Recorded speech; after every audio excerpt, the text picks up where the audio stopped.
के BPSC chairman ने स्पष्ट कहा था कि ड्रॉप आउट को बाहर करेंगे। कई जगहों पर रिजल्ट है, 1 to 5 में भी है, 8, 9, 10th में भी है, तो सब जगहों पर रिजल्ट है, उनको भी बाहर करेंगे।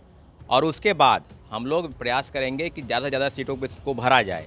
नमस्कार, आप देख रहे हैं न्यूज फाउंडेशन में हूं आपके साथ नरोत्तम। बीपीएससी पूरक परिणाम को लेकर छात्र लगातार आंदोलन कर रहे हैं। ऐसे में कुछ पूरक परिणाम दिए गए हैं, उसके बाद भी छात्र आंदोलन कर रहे हैं। हम जानेंगे छात्र नेता सौरभ से, पूरक परिणाम मिलने के बाद भी आप लोग लगातार आंदोलन कर रहे हैं। निश्चित रूप के आपसे आपके चैनल के माध्यम से बीपीएससी का एक सवाल है।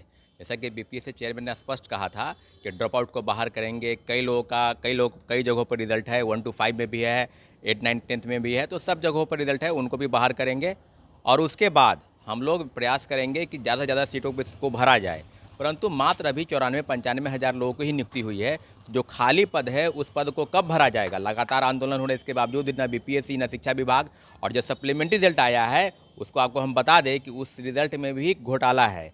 पहले जो रिजल्ट आया था उसी रिजल्ट में कई मैथमेटिक्स के लगभग 26 स्टूडेंट हैं, संस्कृत के लगभग 8 स्टूडेंट हैं। ऐसे अगर कहा जाए तो उनका पूरक परिणाम में दोबारा रिजल्ट आया है। आप घोटाले का आरोप लगा रहे हैं, तथ्य है? बिल्कुल है। और कल हम बीपीएससी ऑफिस भी जाएंगे और सारे आरोप पर, सप्लीमेंट्री रिजल्ट को लेकर जो रिजल्ट आया है वो, और पहले जो रिजल्ट आया था मेरिट, वो दोनों को मिलाकर उनको बताएंगे कि सारे रिजल्ट में किस प्रकार का घालमेल हुआ है।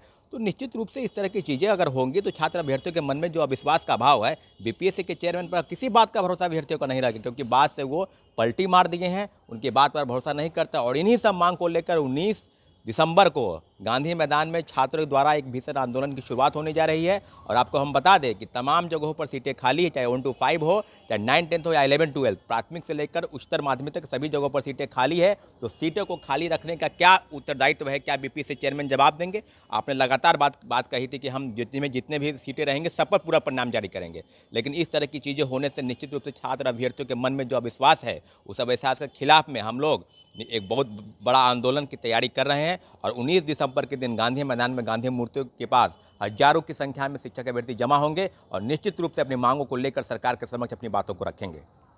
कब तक रहिएगा रोड पर? आप लोग को रहना चाहिए था बोर्ड पर, फिर भी आप लोग रोड पर रहने के लिए मजबूर हैं। देखिए, बिल्कुल ये सही बात है कि जिस प्रकार की चीज़ें हो रही है कि छात्र अभ्यर्थी लगातार धरना प्रदर्शन में बैठे, 4 दिन गर्दनी बाग में बैठे, बीपीएससी का घेराव किए, शिक्षा विभाग का घेराव किए, तो ये बात अब सिद्ध हो गई है कि सरकार द्वारा ही मंशा है कि ये लोग रोड पर ही भटकते रहे, यूं ही बेकाम हो जाए। उनको नौकरी देने की बात जो सरकार की तरफ से की जा रही है, और लगातार फर्जीवाड़ा भी हो रहा है। अभी 3000 लोगों को नोटिस भेजा गया है कि उनके फर्जीवाड़े तरीके से वो नियुक्ति हुई है, तो सबको भी बाहर किया जाएगा। तो जो पद रिक्त हो रहे हैं उस पद पर सप्लीमेंट्री रिजल्ट क्यों नहीं भरा जाए? और जिस तरह के चेयरमैन सर बात कर रहे हैं, इस बात से अब बिल्कुल शिक्षक अभ्यर्थियों के मन में जो अविश्वास का भाव है, इसी का परिणाम है कि लाखों अभ्यर्थी और लाखों शिक्षक अभ्यर्थी सेकेंड फेज की बहाली से भी वंचित हो गए और प्रथम फेज की बहाली में सप्लीमेंट्री रिजल्ट को मांग को लेकर लगातार विरोध कर रहे थे। तो बात अब क्लियर होगी कि शिक्षक बहाली के नाम पर जो डाटा प्रस्तुत किया जा रहा है 1,20,336, और डाटा बिल्कुल गलत है। मात्र 92-93 हज़ार लोगों को ही नियुक्ति हुई है और उसमें भी लगभग 28,800 नियोजित शिक्षक हैं।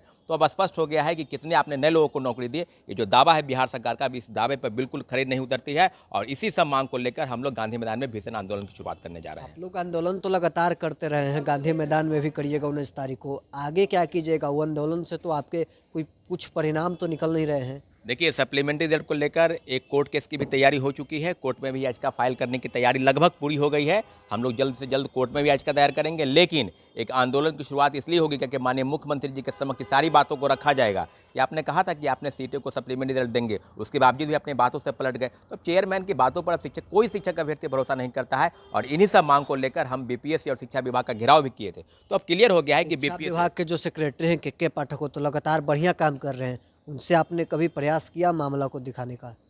बहुत बढ़िया काम कर रहे हैं, बहुत अच्छी बात है आपने कहा। लेकिन कई ऐसे मामले हैं जिसको लेकर आप पता होंगे, धूप में बैठेंगे अगर बात करेंगे तो आपका वेतन काट दिया जाएगा। 15 किलोमीटर के दायरे से अगर आप नहीं रहेंगे तो आपका वेतन काट दिया जाएगा। आप व्हाट्सएप चैट पर अगर बात कर लिए शिक्षक, तो आपका वेतन पेमेंट रुक जाएगा। ये आप इसको बढ़िया काम करते हैं। शिक्षा व्यवस्था को बदलने की कवायद अगर तेज हुई है मुख्यमंत्री जी के स्तर पर, तो के पाठक एक उदाहरण हो सकते हैं। परंतु के पाठक द्वारा कई ऐसे तुगलकी फरमान जारी किया जा रहा है जिसका निश्चित रूप से शिक्षक अभ्यर्थियों के बीच में काफ़ी आक्रोश है। इन सब चीज़ों से बचना चाहिए के पाठक को, और लगातार आप तुगलकी फरमान जारी कर रहे हैं। ये निश्चित रूप से शिक्षक अभ्यर्थियों के मन में जो भाव है वो बिल्कुल निराशा का भाव है। शिक्षक के पाठक को सोचना चाहिए कि हम बदलाव कर रहे हैं, परंतु शिक्षक अभ्यर्थियों के खिलाफ में आप बदलाव कर रहे हैं, ये बिल्कुल सही बात नहीं है। तो आपने सुना क्या कुछ कह रहे थे छात्र नेता सौरभ। ये साफ तौर पर कह रहे हैं कि हम 19 तारीख को अगर सरकार और बीपीएससी हमारी बात को नहीं मानी तो महाधरना देंगे गांधी मूर्ति के पास। हजारों की संख्या में जो छात्र हैं वहां पर पहुंचेंगे। अब बने रहे न्यूज़ 4।